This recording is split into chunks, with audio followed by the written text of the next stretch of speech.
South Africa के खिलाफ दीपक हुडा को लग गई है चोट और हार्दिक पांड्या को दिया हुआ है पहले से रेस्ट। टीम इंडिया इस सीरीज में किस ऑलराउंडर को करेगी टेस्ट?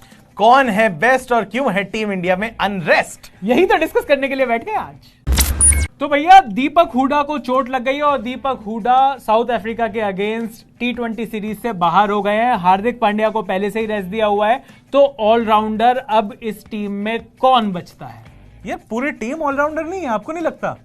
ये ना एक आप सिलेक्टर्स जैसी बातें मत किया यार देखिए आप ना यार वो क्या कहते हैं लोग कमेंट्स में नीचे आके यार बड़ी हम लोग ना नेगेटिव बातें करते हैं। ऑप्टिमिज्म के साथ चलना चाहिए। तो ऑप्टिमिज्म क्या है कि मैं केएल राहुल से ओवर फेंकवा लूं क्योंकि बैट से तो रन बना नहीं रहे हैं वो। देखिए यही तो आपकी प्रॉब्लम है। ऑलराउंडर को आप मानते हैं बस कि जब बॉलिंग और बैटिंग एक साथ कर ले बस यही ऑलराउंडर होते हैं। केएल राहुल को देखिए आप, वो बैटिंग भी कर लेते हैं, वो फील्डिंग भी कर लेते हैं और वो विकेट कीपिंग भी कर लेते हैं। क्या ये ऑलराउंडर नहीं होता है? अरे कर लेते हैं और करेंगे, इसमें बहुत अंतर है। और समझ में ये नहीं आ रहा कि जो टीम इंडिया के टॉप 5 टॉप 6 हैं, अगर दीपक हुडा भी वहां पर नहीं है और हार्दिक पांड्या भी वहां पर नहीं है तो अक्षर पटेल के साथ जो आप एक प्लेइंग 11 बनाओगे फिर से उसमें 5 बॉलिंग ऑप्शंस रह जाएंगे। और ये वो ही गलती है, ये वो ही कमी है जिस वजह से पिछले साल हम T20 वर्ल्ड कप से बाहर हुए और इस बार भी 1 साल तक एक्सपेरिमेंट करने के बावजूद भी हमारा जो सॉल्यूशन है वो है नील बटे सन्नाटा। लेकिन रविंद्र जडेजा भी अपने आप में ऑलराउंडर है। फिलहाल वो नहीं है, अक्षर पटेल आए हैं,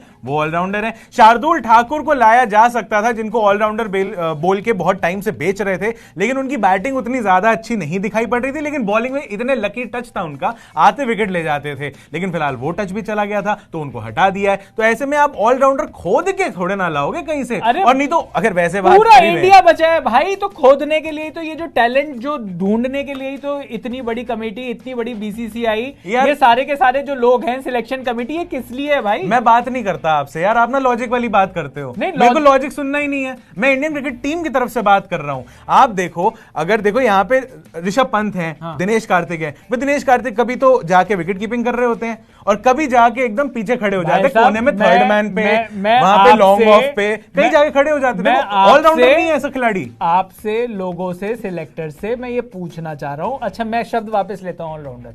भैया छठा बॉलिंग ऑप्शन आपके पास क्या है? विराट कोहली। विराट कोहली को भी हमने नेट्स में देखा है बॉलिंग करते हुए। क्या आप उन्हें ऑलराउंडर नहीं कहेंगे? या कोहली को तो ऑलराउंडर, कोहली को ऑलराउंडर अनुष्का शर्मा भी नहीं कह रही है आजकल। क्या बात कर रहे हो? हाँ। ये कहां से आ रही है? कौन सा सूत्र बता रही है खबरें? मैं आपको ये बता रहा हूं कि वो सिर्फ और सिर्फ प्रैक्टिस सेशन में बॉलिंग करने के लिए ठीक है, पर अगर आपको एक जेन्युइन 6th बॉलिंग ऑप्शन चाहिए तो वो टीम इंडिया के पास नहीं है। और शायद इसी वजह से दीपक हुडा बाहर हुए हैं। शहबाज अहमद को टीम में लाया गया है, पर मुझे नहीं लगता कि शहबाज अहमद को मौका भी मिलेगा क्योंकि वो तो आपकी स्कीम ऑफ थिंग्स में कभी थे ही नहीं। तो मेरा ये पूछना है लोगों से कि अगर टीम इंडिया को एक बॉलिंग ऑलराउंडर चाहिए था, एक ऐसा ऑलराउंडर, एक हार्दिक पांड्या का एक रिप्लेसमेंट चाहिए था। पहली बात तो आपने हार्दिक पांड्या का रिप्लेसमेंट बनाया दीपक हुडा को क्योंकि वो एक आध ओवर फेंक लेते हैं, लेकिन वो भी तो नहीं देते और वो देते नहीं हो आप, तो वो लॉजिक अपने आप में गलत है। वेंकटेश अय्यर को पिछले साल आपने ट्राई किया था, उनको आपने क्यों भुला दिया? जस्ट बिकॉज उनका आईपीएल 2022 खराब गया था, सिर्फ इस वजह से भुला दिया उनको? ऐसे तो कई प्लेयर्स हैं जिनका अच्छा गया उनको लिया नहीं, जिनका खराब हुआ उनको पेट से निकाल दिया। आईपीएल 2021 में अच्छा खेले थे, उसके बाद जितने भी उनको मौके मिले टीम इंडिया में उसमें भी उनकी परफॉर्मेंस ठीक ठाक थी। तो एकदम से आउट ऑफ रेडार कैसे हो गए वेंकटेश अय्यर, ये मुझे समझ में नहीं आया। ऐसे कई प्लेयर्स हैं जो आउट ऑफ रेडार हो गए, आउट ऑफ वो क्या कहते हैं स्कीम ऑफ थिंग्स से बाहर चले गए हैं। मैं बट एक जेन्युइनली क्वेश्चन भी पूछना चाहता हूं, रोहित शर्मा जो आईपीएल में या डोमेस्टिक में हमें बॉलिंग करते हुए दिख जाते हैं, क्यों उनको इस्तेमाल नहीं किया जा रहा है जब इतनी कमी पड़ रही है ऑलराउंडर्स की और बॉलर्स की? तो रोहित शर्मा का शायद ये कहना है, हैट्रिक वगैरह भी ले रखी है यार उन्होंने, हैट्रिक ले रखी है, 2 हैट्रिक है उनकी आईपीएल में। पर रोहित शर्मा का ये कहना है कि भाई बॉलिंग करते हुए मतलब खिंचाव विचाव आ सकता है, तो वो इस चीज को अवॉइड करते हैं। मुझे ऐसा लगता है। क्या कह रहे थे? शोएब अख्तर जितना रनअप है उनका? नहीं रनअप इतना नहीं है, पर मतलब मेरे ख्याल से वो मतलब बैटिंग में इंजरी ना हो जाए इस वजह से वो बॉलिंग नहीं कर रहे हैं और काफी टाइम से नहीं कर रहे हैं। तो रोहित शर्मा से तो हमें उम्मीद भी नहीं है। हमारी उम्मीदें सिलेक्टर्स से हैं, उनसे भी उम्मीद छोड़ दूं क्या? हाँ, उनसे तो छोड़ ही देनी चाहिए। अभी तक जिस हिसाब से ये लोग सिलेक्शन कर रहे हैं, जिस हिसाब से सिलेक्शन करने के बाद टीम मैनेजमेंट उसमें से 11 निकाल रही है, उम्मीद तो छोड़ देनी चाहिए। भाई श्रेयस अय्यर को आप लेकर आए एज कवर, समझ में आता है क्योंकि आप उनको वर्ल्ड कप में भी एज कवर लेकर जा रहे हो। दीपक चाहर ऑलरेडी इस टीम में होंगे क्योंकि भुवनेश्वर कुमार ये वाली सीरीज से आपने रेस्ट दिया हुआ है। तो अब आपके पास जो प्लेइंग 11 आप बनाओगे साउथ अफ्रीका के अगेंस्ट, उसमें आप छठा बॉलिंग ऑप्शन कहां से लेकर आओगे, ये मेरा सवाल है। अगर आपके पास इस चीज का जवाब है तो आप दे दो, आपके पास जवाब है तो आप दे दो। नहीं, मेरे हिसाब से तो देखो कोई ना कोई बॉलिंग कर ही लेगा। दिनेश कार्तिक को हमने एशिया कप में बॉलिंग करते हुए देखा था, एक ओवर उन्होंने डाला था, बहुत बुरी तरीके से पहले गए थे, लेकिन ऑप्शन मांग रहे हो ना आप, दे दिया मैंने ऑप्शन। और बताइए, ऑप्शन तो ऑलरेडी हमारे पास टीम में है, हर्षल पटेल तो हैं, खेल रहे हैं। अच्छा, भुवनेश्वर भी खेल रहे हैं? नहीं, भुवनेश्वर को तो अच्छा चलो ठीक है, फिटनेस से याद बस एकदम आ गया था। लेकिन तो जिस समय टीम इंडिया के जो 5 बॉलर्स हैं, जब उन पर डिपेंडेंट है टीम इंडिया, और वो ही मतलब अच्छी परफॉर्मेंस उनकी नहीं आ रही है, स्लॉग ओवर्स में लगातार पिटाई हो रही है। हर्षल पटेल अपने करियर में इतने छक्के खा चुके हैं, मतलब इस साल ही इतने छक्के खा चुके हैं जितने छक्के तो बुमराह को अपने पूरे करियर में नहीं पड़े हैं। तो और बुमराह भी इंजरी के बाद आ रहे हैं, पिछले मैच में उनकी भी 50 थी, मतलब उन्होंने भी अपने करियर की वर्स्ट फिगर्स उन्होंने रिसीव करी है उस मैच में। तो जिस टाइम पर टीम इंडिया का बॉलिंग अटैक बहुत ऑफ लग रहा है, वहां पर जो मेन बॉलर्स हैं वो ऑफ हैं, युजवेंद्र चहल अपनी बिल्कुल खराब फॉर्म से जूझ रहे हैं। तो ऐसे में जब आपके जो मेन बॉलर्स हैं, आपको उन पर भरोसा नहीं हो रहा कि वो 4 ओवर पूरे ढंग से डाल पाएंगे, ऐसे में आपको जरूरत थी कि भाई आप और बॉलिंग ऑप्शंस के साथ जाते, आपके पास कम से कम ऑप्शंस तो हों। जब आपके पास ऑप्शन ही नहीं होंगे तो आपको इनको कहना पड़ेगा कि भाई 4 ओवर डालो अपने अपने। हाँ। और फिर तो उसके बाद फिर आप देखो कि क्या स्कोर बनकर आएगा। ऑप्शन तो देखो, हम लोग पहले मतलब कई बार डिस्कस कर ऑस्ट्रेलिया और चुके हैं। इंग्लैंड जैसी टीम, ये सारी की सारी टीम्स के पास इतने सारे ऑप्शंस हैं। ऑस्ट्रेलिया 3 T20 खेली, उन्होंने 6 बॉलिंग ऑप्शन से काम किया, जबकि उन्होंने मैक्सवेल से 1 ओवर नहीं करवाया। हाँ, मैक्सवेल से 1 ओवर नहीं कराया। कैमरन ग्रीन आके वो जो पहले ओपनिंग करने आता है वहां पे ठोक के जाता है, फिर बॉलिंग करने आता है, किसी से खेली नहीं जाती क्योंकि 6 फुट 9 इंच का आदमी है यार वो। तो इंग्लैंड और ऑस्ट्रेलिया ने जो कोड क्रैक कर लिया है, जो इतने टाइम से वो लोग जिस तरीके की टीम बना रहे हैं T20 में, ये 2008 से हमारा आईपीएल चल रहा है, 2022 का आईपीएल खत्म हो चुका है इस साल।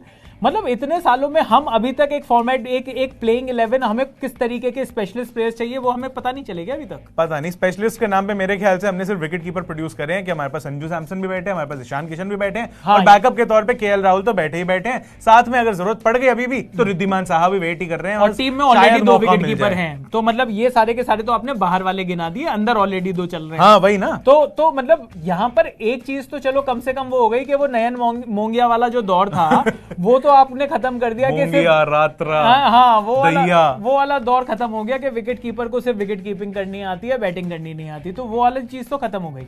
ये ऑलराउंडर की समस्या का क्या हल है? हमारे पास तो कोई हल नहीं है। आपको क्या लगता है कि 6th bowling option team India को किसको एक्सप्लोर करना चाहिए? कौन ऐसे खिलाड़ी हैं जिन पर बीसीसीआई को ध्यान देना चाहिए, और किन खिलाड़ियों को अभी भी ट्राई किया जा सकता था जिनको कंप्लीटली इग्नोर कर रखा है सिलेक्शन कमेटी ने? जो भी हो आपका जवाब कमेंट सेक्शन में बताइए। मुझे लगता है ये पॉइंट बढ़िया है, इस पॉइंट पर हमें और भी डिस्कशन करना चाहिए, जहां से लोगों से हमें फीडबैक मिले, लोगों के कमेंट्स हो, उन प्लेयर्स के नाम हमें डिस्कस करने चाहिए। करेक्ट, मेरे हिसाब से केएल राहुल को भी एक्सप्लोर करना चाहिए एज बॉलर। जितने कमाल के वो बैट्समैन, मतलब Indian cricket team, Indian management जो है केएल राहुल को इतना कमाल मानती है, मुझे लगता है कि जैसी वो बैटिंग कर रहे हैं वैसी बॉलिंग भी कर लेंगे, क्या ही फर्क पड़ जाएगा, और थोड़ा सा मेहनत भी हो जाएगी। हाँ, और मतलब वैसे तो वाइस कैप्टन भी वो कमाल के हैं, जब कप्तानी करते हैं तो भी वो कमाल के, मुंडा कमाल है, वो बहुत शानदार है। मेरे हिसाब से बॉलिंग ऑप्शन उनको एक बार एक्सप्लोर करके देखना चाहिए। नहीं तो और कसम से कह रहा हूं, क्या होगा, गंदी बॉलिंग ही करेंगे, टीम ने तो फिर भी उनको रखना है। सूर्य कुमार यादव से बॉलिंग करवाएं यार, मेरे को लगता है कभी कभी जहीर खान को वापस ले आना चाहिए, या फिर अंदर और कौन है उनके मेंटल कंडीशनिंग नहीं वो तो चलो ठीक है, मैं कह रहा हूं कि टीम में मेंटल कंडीशनिंग कोच है ना, वो पैडी अपटन, वो बॉल उपटन लगा रहे, वो चंदन और उपटन का घोल लगाकर वो भी ऐसे बॉलिंग कर देंगे, वो ऐसे चकरा देंगे मेंटली ऐसे सामने वाले को। फिर भी अगर आपके पास कोई ऑप्शन दिखाई दे रहा हो, मजाक नहीं उड़ा रहा, पर ये मजाक उड़ाने वाली ही टीम है। मतलब इससे पहले कि हमारा ऑस्ट्रेलिया जाकर मजाक उड़े, उससे पहले मुझे लगता है कि यहाँ पर हमें सोच लेना चाहिए, टीम इंडिया को सोच लेना चाहिए, सिलेक्शन कमेटी को भी सोच लेना चाहिए कि क्या और ऑप्शंस अच्छे हो सकते थे यहाँ पर। अगर आपके पास कोई ऑप्शन है तो कमेंट सेक्शन आपके लिए खुला हुआ है। मतलब जितने भी लोग हैं जो टीम में अभी नहीं है, जो आपको लगता है कि टीम में होने चाहिए थे, ऑलराउंड ऑप्शंस, अच्छे बॉलर्स, आपको जो भी लगते हैं नीचे कमेंट सेक्शन में आप बताते चलो। बाकी अगर इंस्टाग्राम पे भी हमसे पर्सनली कहना चाहते हो तो भी बताते चलो। इनका इंस्टाग्राम हैंडल है @चयन रस्तोगी, और इनका इंस्टाग्राम हैंडल है @abhishek_manchanda_। बाकी अनकट को हर जगह पे सब्सक्राइब कर लो, लाइक कर लो, फॉलो कर लो। कहां पे? इंस्टाग्राम पे, यूट्यूब पे, फेसबुक पे, और कहां नई जगह कहां हैं हम? ट्विटर और लिंक्डइन पर भी हम हैं, तो आप वहां पर भी हमें फॉलो कर सकते हो। बस हमें फॉलो करते रहिए, प्यार बनाए रखिए और देखते रहिए अनकट।